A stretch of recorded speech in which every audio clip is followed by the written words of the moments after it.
जय माता की सभी भाई बहनों को, सभी मित्रों को। सिरे ढोग पया लोट पया परा ढिया बाडुई कलेज में काकुरी। तो कैसे हैं आप लोग? आजकल नवरात्र चल रहे हैं, सब देवी देवताओं की भक्ति में बैठे हैं, माता भगवती की भक्ति में बैठे हैं। जो लोग जो है देवी देवताओं की भक्त लोग हैं, जितने भी देवी देवताओं की पूजा पाठ करते हैं, जितने भी लोग जो है नियम धर्म पर बैठे हैं, सभी को इन नवरात्रि की शुभकामनाएं। आपके काम जो है फले फूले, आपके अटके हुए काम सब जो है खुल जाए, आपके बंद हुए रास्ते सब खुल जाए और माता भगवती इस नवरात्रों को आपको आशीर्वाद दे जाए, सबके घर में रिद्धि सिद्धि हो, सुख संतोष हो। तो आजकल मैं आप लोगों को देवी भगवती की कथा सुना रहा हूँ। हमारे उत्तराखंड में बहुत सारी देवियाँ हैं, गढ़वाल मंडल हो या कुमाऊं मंडल हो, तो यहाँ देवी भगवती का स्थान है। देवी भगवती का मायका जो है हमारे उत्तराखंड को बताते हैं। महादेव की तपोस्थली हमारे उत्तराखंड को बताते हैं। तो हमारे उत्तराखंड में 33 कोटि देवी देवताओं का वास है, ऋषि मुनि तपस्वी महात्माओं का वास है। तो हमारे उत्तराखंड में जो है विधि विधान से, हमारे उत्तराखंड के रीति रिवाज के हिसाब से हमारे उत्तराखंड के देवी देवताओं की पूजा होती है। जागर विधान से, नौरत करके, चौरास करके, जागर घनियाली से, बैसी से हमारे देवी देवताओं को जो है अवतार कराया जाता है। तब जब हम अपने देवी देवताओं को अवतार कराते हैं, तब जाकर हमारे देवी देवता जो है आशीर्वाद दे जाते हैं। तो आजकल जो है मैं नवरात्रों के उपलक्ष्य में आप सभी लोगों को देवी भगवती माता की कहानी सुना रहा हूँ। तो जिसने भी अभी तक मेरा चैनल सब्सक्राइब नहीं करा है, आप चैनल सब्सक्राइब जरूर करें, कमेंट करें, लाइक करें, शेयर करें। और जो है नई युवा पीढ़ी भी हमसे कुछ सीख सके, हमारे उत्तराखंड की संस्कृति को सीख सके। हमारे उत्तराखंड के लिए हम काम कर रहे हैं। हमारा जो ग्रुप है, अब मेरे पास जो है व्हाट्सएप ग्रुप है, आप व्हाट्सएप ग्रुप से भी जुड़िए। आप जो है मेरे यूट्यूब चैनल से तो जुड़े ही हैं, और नइयों को भी जोड़िए और जो हमारे उत्तराखंड की संस्कृति के बारे में जानिए। तो हमारे जो व्हाट्सएप ग्रुप में हैं उसमें करीबन 1500 लोग हो चुके हैं। तो 2 ग्रुप हमारे हैं। तो आप लोग को भी हमारे व्हाट्सएप ग्रुप के साथ अगर जुड़ना है तो मुझे कमेंट करिए, मैसेज करिए, मैं आपको हम अपने व्हाट्सएप ग्रुप के साथ जोड़ दूंगा। क्योंकि हमारे व्हाट्सएप ग्रुप में ना शंका का समाधान होता है, उत्तराखंड की संस्कृति को हमारे द्वारा बताई जाती है। तो हमारे जो है ब्रॉडकास्ट भी रात को चलता है, तो उसमें भी मैंने देव डांगरों को जो है ज्वाइन करा है, और उसमें जो है सिद्ध गुरु को और भक्त लोगों को जोड़ रखा है। तो जो भक्त लोग, जो देव डांगर लोग हैं ना, वो हमारे उत्तराखंड की संस्कृति के बारे में बताते हैं। किसी के घर में कोई प्रॉब्लम या कोई परेशानी होती है तो उसके बारे में भी बताते हैं। तो आप फ़ोन के जरिए भी हमारे देव डांगर को, हमारे गुरु लोगों को फ़ोन कर सकते हैं। और तो जो उसके ज़रिए जो है अगर घर में कोई परेशानी है तो उसका समाधान करने की कोशिश कर सकते हैं, और ये काम फ्री होता है। जो फ़ोन में आप पूछोगे, फ़ोन में जो आप कोई जानकारी लोगे, तो हमारे देव डांगर लोग फ्री करते हैं। अगर अपनी स्वेच्छा से अगर किसी को आप भेंट देना चाहते हैं वो बात फिर अलग है, लेकिन हमारे देव डांगर, हमारे गुरु लोग, हम लोग कोई पैसा नहीं मांगते हैं, फ्री में ये काम करते हैं। हमारे जो है दूसरी की भलाई के लिए अगर कुछ हो सकता है, हमसे अगर आपका भला हो सकता है, इससे बड़ा पुण्य का काम कुछ नहीं हो सकता है। तो ज़्यादा देरी नहीं करूँगा। तो आज मैं आपको जो कथा सुनाऊँगा होकरा माता की। होकरा माता हमारा जो पिथौरागढ़ डिस्ट्रिक्ट में, आप राम गंगा पार करोगे, यहाँ से आप भराड़ी जाएंगे, भराड़ी से शामा जाएंगे, शामा से जो है रमाड़ी होते हुए राम गंगा पार करेंगे, फिर हम जो है पिथौरागढ़ डिस्ट्रिक्ट में जाएंगे। तब वहाँ जाके होकरा गांव है एक। तो होकरा माता जो है हुंकारा देवी के नाम से जाती है, होकरा नाम से जानी जाती है। तो होकरा माता, होकरा गांव में जो माता होकरा का मंदिर है वो बहुत बढ़िया मंदिर है। मंदिर क्या है, वहाँ एक जो है फटक शिला है, जो शिला खुद उत्पन्न हुई है।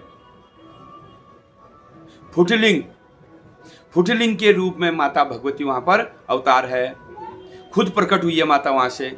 और माता के सिर में कोई छत्र नहीं है, छत्र क्या नहीं है, माता के कोई मंदिर नहीं है, खुले में है। और माता के जो है, जहाँ से जो माता का जो फुटलिंग, जो पत्थर, जो लिंग के उसमें अवतार हुआ है, नीचे से जल ही जल है, पानी पानी है, वहाँ पानी का कुंड है, पानी के धारे बह रहे हैं वहाँ। तो वहाँ पर जल देवी भी उसे कहा गया है। माता को, होकरा मैया को जल देवी भी कहा गया है, क्योंकि माता के लिंग से पानी की उत्पत्ति हुई है, जल की उत्पत्ति हुई, इसलिए जल देवी कहा गया है। और चारों तरफ जो है, और दूसरी माता को यहाँ पर पर्यावरण की देवी, वन देवी भी कहा गया है, क्योंकि घना घोर जंगल के बीच में है। चारों तरफ जो है पेड़ हैं, गांव हैं आइट साइड में, इधर उधर गांव हैं, और बीच में घनाघोर, गांव के बीच में घनाघोर जंगल टाइप में है, पेड़ हैं बहुत ज़्यादा, और पेड़ के बीच में माता का जो है फुटलिंग है। और माता ने कहा है कि हे भक्तों, मेरे ऊपर जो है कभी छत मत बनाना, कभी मेरा मंदिर मत बनाना, क्योंकि मैं बढ़ते रहती हूँ। तो पहले जो है अंगुली भर, जो त्रिमुया की अंगुली सबसे छोटी अंगुली है, इसके बराबर उस लिंग को बताते हैं। अब वो लिंग इतना बड़ा हो गया है, बढ़ते रहता है। तो कहते हैं पहले पुजारी वहाँ पर झुक के जो है टीका लगाते थे, अब पुजारी वहाँ पहुँचते नहीं हैं, तो ये लट्ठी से माता को टीका लगाते हैं। ऐसा भी कहानी हमने सुनी है। मैं गया हूँ वहाँ पर, बहुत भव्य माता को जो है, अब ये चैत्र नवरात्रों में अष्टमी को माता के दरबार में बहुत भव्य मेला लगता है। तो आप सभी को भी वहाँ पर जाना चाहिए। माता जो है मनोकामना पूर्ण करने वाली माता है। जो प्रण आपने कर दिया ना होकरा माता के मंदिर में, वो प्रण पूरा जरूर होगा। तो कहते हैं जब दैत्यों का अत्याचार चला, महिषासुर का राज चला, शुंभा निशुंभा दैत्य थे, मधुकैटभ जैसे दैत्य हुए, राहु बाहु जैसे दैत्य हुए, अकाबकार्जुर जैसे दैत्य हुए, तारासुर मोरासुर जैसे दैत्य हुए, तो महिषासुर भी दैत्य हुए। तो महिषासुर के जो अत्याचार आतंक था, तो कहते हैं बदियाकोट में माता ने निशुंभ दैत्य को मारा, और शुंभगढ़ में जो है शुंभ दैत्य को मारा, इसलिए वहाँ का नाम शुंभगढ़ पड़ा है। और बदियाकोट में आदि भगवती आदि बद्री माता रहती है, तो वहाँ पर निशुंभ दैत्य को माता ने मारा है। तो जब दैत्यों का संहार जब माता कर रही थी, तो एक दैत्य मारो, रक्त बीज जैसे दैत्य थे, एक दैत्य मारो हजारों दैत्य हो रहे थे, हजारों मारो लाखों दैत्य, फिर दैत्य के रक्त के छींटे छींटे जहाँ जहाँ गए वहाँ से दैत्य प्रकट हुए। तो होकरा माता भी ऐसी एक जब देवी है, जब देवी भगवती ने ऐसा विराट का रूप धरा, जब हुंकार मारी, हाक जब मारती थी माता, तो माता के हाक से कहीं देवियां पैदा हो जाती थी, तब उस दैत्य से लड़ पाती थी। तो कहीं देवियां जब पैदा हुई, तो हुंकारा माता ने जब हुंकार छोड़ी, हाक जब छोड़ी, हाक छोड़ के जो देवी पैदा हुई, उस देवी का नाम है होकरा माता। तो माता उस एरिया से जो है दैत्यों के पीछे गई, तो माता ने उस जहाँ होकरा गांव है भी, उस गांव में माता ने हुंकार जब छोड़ी, दैत्यों को जब देख के हुंकार जब छोड़ी, तब उसे हुंकारा महादेवी पैदा हुई। तो वो माता वहीं पर प्रकट हो गई लिंग के रूप में, फुटलिंग है, फुटलिंग के रूप में माता वहाँ पर प्रकट हो गई। तब जब माता प्रकट हुई सतयुग में, तब बाद में जब कलयुग आया, तो हुंकारा के लोग जो है माता भगवती को बहुत मानते थे। कौन सी माता को मानते थे? पूर्णागिरी माता को। तो कहते थे होकरा पिथौरागढ़, तो वहाँ से माता को मनाने के लिए कहाँ जाते थे? पूर्णागिरी। माँ पूर्णागिरी के बड़े अनंत भक्त थे, तो माँ पूर्णागिरी को मनाने के लिए, पूजने के लिए, माता से की भक्ति करने के लिए तो पूर्णागिरी जाया करते थे। तो कहते हैं, तो वहाँ पर कोई पंडित जी हैं, तो पंडित जी को सपना हुआ कि जो है मुझे इतनी दूर जाने की ज़रूरत नहीं है, इतनी दूर, अब तो जो है गाड़ी का रास्ता है, उसमें पैदल पता नहीं कितने दिन में पहुँचते होंगे यहाँ से पूर्णागिरी। तो पूर्णागिरी माता ने सपने में जो उनसे दर्शन दिया, मेरा एक रूप जो है तुम्हारे गांव में प्रकट हो गया है, यहाँ आने की ज़रूरत नहीं है, अब तुम अपनी गांव में ही मेरी पूजा करो। मेरा एक रूप जो है होकरा का है, हुंकार से जो देवी पैदा हुई है, देवी के हुंकार से ही हुंकारा देवी पैदा हुई है। तो वहीं से जो है होकरा देवी की पूजा करो। होकरा, मेरा नाम हुंकारा हो, हुंकार से मेरे उत्पत्ति हुई, इसलिए होकरा पड़ा है। तो आप वहाँ पर जाए, त्रिमुया की अंगुली के बराबर एक लिंग मिलेगा और उसकी पूजा करो आप। तब सपने में जब देवी ने दर्शन दिए, तब जो वहाँ के भक्त लोग जो है तो उठे, तो उस जगह जब गए, तो वहाँ देखो माता फुटलिंग के रूप में प्रकट हो गई, शिला के रूप में प्रकट हुई। तो माता ने कहा कि ये शिला हमेशा बढ़ते रहूँगी, मैं बढ़ते रहूँगी, आज शिला छोटी है, आगे बढ़ते रहूँगी। और मेरे ऊपर मंदिर बनाने की कोशिश करी गई है वहाँ, लेकिन माता ने कहा यहाँ मंदिर मत बनाना, मैं बढ़ते रहूँगी। तो माता बढ़ती रहती है, और माता के आगे से जो है पानी, खूब पानी बहता है वहाँ से, माता के लिंग से खूब ज़्यादा पानी आता है, फुटलिंग है तो फुटलिंग से खूब पानी आता है। इसे जल देवी भी उसे कहा गया है, प्रकृति की देवी भी उसे कहा गया है, हुंकारा महादेवी उनका नाम है। तो वहाँ जो है भव्य मेला लगता है। लेकिन सबसे बड़ी बात है, माता वहाँ अवतार नहीं होती है। वहाँ जब माता अवतार नहीं होती है, वहाँ चांचरी लगाना बैन है, चांचरी झोड़े चांचरी वहाँ नहीं लगते हैं, वहाँ भजन कीर्तन होते हैं। लेकिन माता जो है अवतार नहीं होती, क्योंकि उग्र देवी है। अगर किसी पे अवतार हो गई तो कंट्रोल करना बहुत मुश्किल है, वो कंट्रोल नहीं कर पाएगी, माता को कर पाएगा जिस पे अवतार होगी। तो माता का जो है विराट का रूप वहाँ पर है, हुंकारा देवी वहाँ पर है।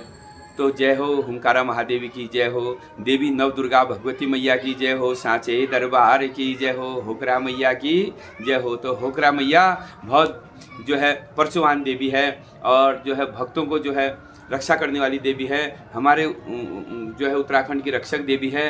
तो होकरा माता की जय जयकार हो। तो आपको भी जो है अब नवरात्रों की बहुत बहुत फिर से शुभकामनाएं, फिर से बधाइयाँ। आप ये नवरात्र आपके जीवन में फले फूले और अच्छे से आप भक्ति करें। सेवा का मेवा भक्ति का फल आप लोग को मिलते रहे, फल मिलना चाहिए भक्ति करके। और मन की भक्ति सबसे बड़ी है, हमें मन से भक्ति करनी चाहिए, मन से देवी देवताओं की सेवा करनी चाहिए, मन से जो है कोई भी काम करो मन से करो। और हमारा मन कहीं और गया, हम देवी देवता की भक्ति में बैठे घंटी बजा रहे हैं, आरती करें तो कोई फायदा नहीं है। आप कम टाइम दीजिए, अगर आपके पास टाइम नहीं है चाहे 5 मिनट भगवान को दीजिए, चाहे 10 मिनट दीजिए और फ्री होके दीजिए और खुश मन से दीजिए। अगर हम फ्री नहीं हैं, मन कहीं और है, कुछ काम ये काम रह गया वो काम रह गया और हम बैठे हैं भक्ति में, तो ये ऐसा नहीं होगा। तो भगवान को खुशी मन से 5-10 मिनट दीजिए, उसमें ही भगवान खुश हो जाते हैं। घंटों भक्ति में बैठ के भगवान मन साफ नहीं है तो क्या फ़ायदा है।